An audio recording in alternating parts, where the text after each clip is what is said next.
Very much, Mr. Speaker, and I'm happy to be back in this session. And Mr. Speaker, I rise to support this amendment. That is the amendment of the Energy Act, Mr. Speaker.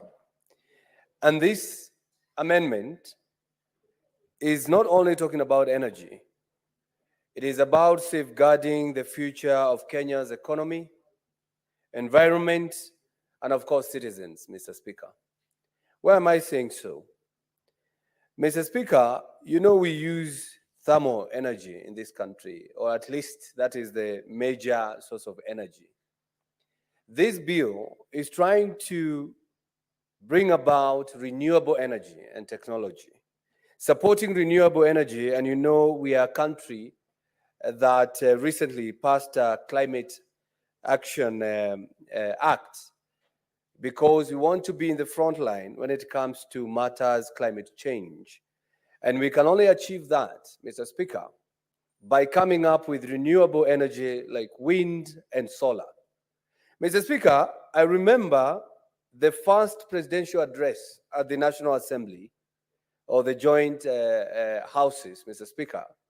The president said that he's going to allow societies or groups of people to generate power and sell it to government, Mr. Speaker.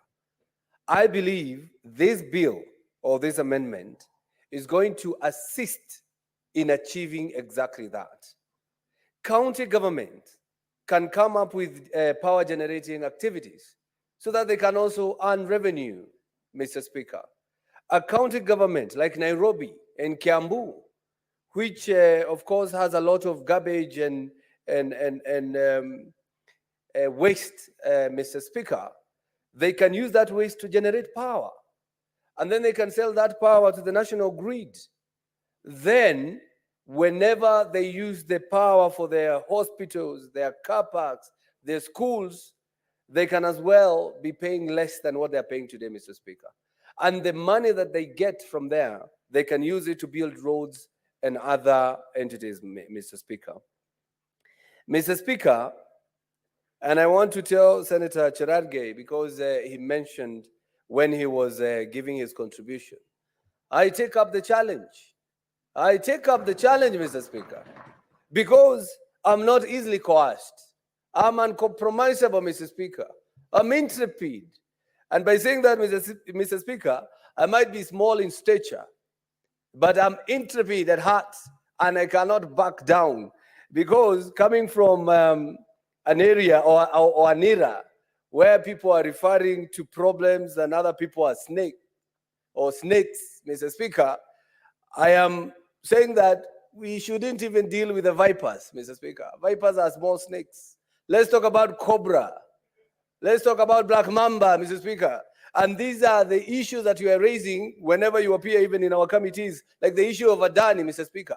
That is a King Cobra issue that we need to deal with, Mr. Speaker, when it comes to PPPs and PIPs, Mr. Speaker.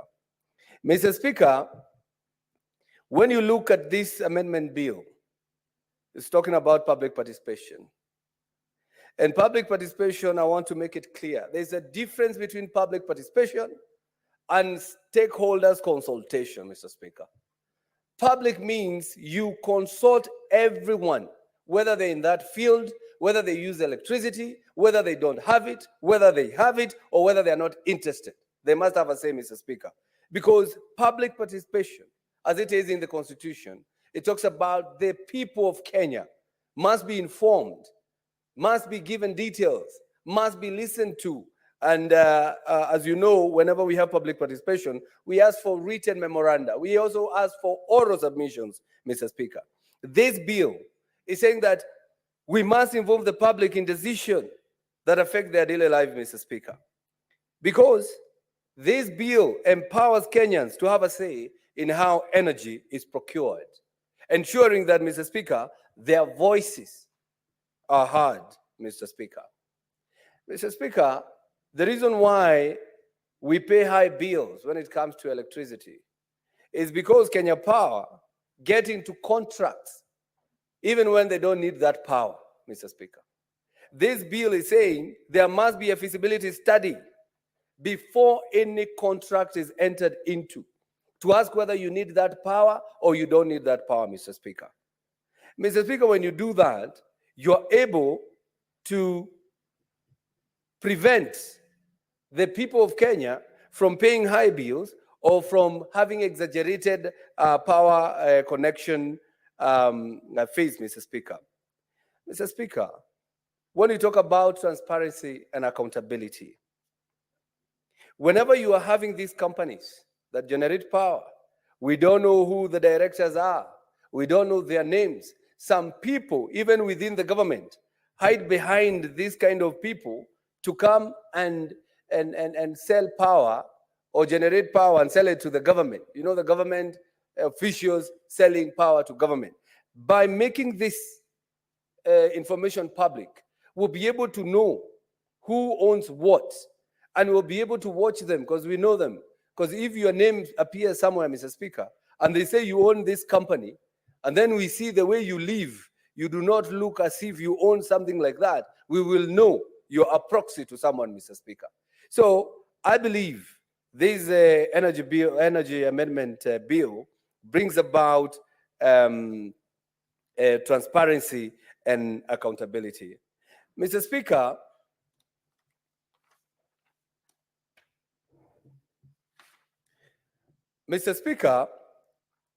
whenever you have this kind of engagement where the government is contracting someone to provide energy, and this bill, as it is drafted, Mr. Speaker, is bringing about investor confidence.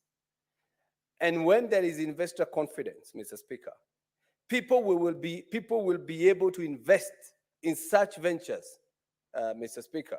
It has been mentioned here, not once, not twice, that I'm the chairperson of the Roads and Transportation Committee, the committee that is looking into the issue of the PIP by Adani Group and JKIA, Mr. Speaker.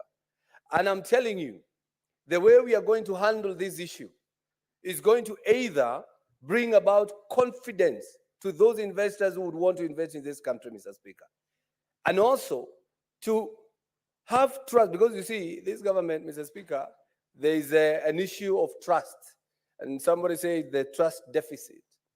Mr. Speaker, what we are trying to do is to tell the people of Kenya, yes, we are here for you, and we are going to stand for you, and we are going to do exactly what you do. Because if we do not carry our people along with us, we lose them along the way, Mr. Speaker.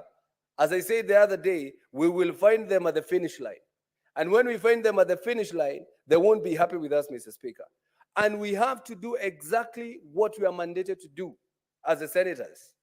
We have to protect the interests of our counties, Mr. Speaker, and protect the consumer when it comes to power bills, KPLC. We have to protect the consumer whenever they're using electricity, Mr. Speaker. Mr. Speaker, without further ado, Mr. Speaker, I support this bill, and I thank the Senator of Nairobi, because this thing, we needed it yesterday so that we can encourage counties to generate power and use it for their own utilities and agencies, Mr. Speaker. So I do support.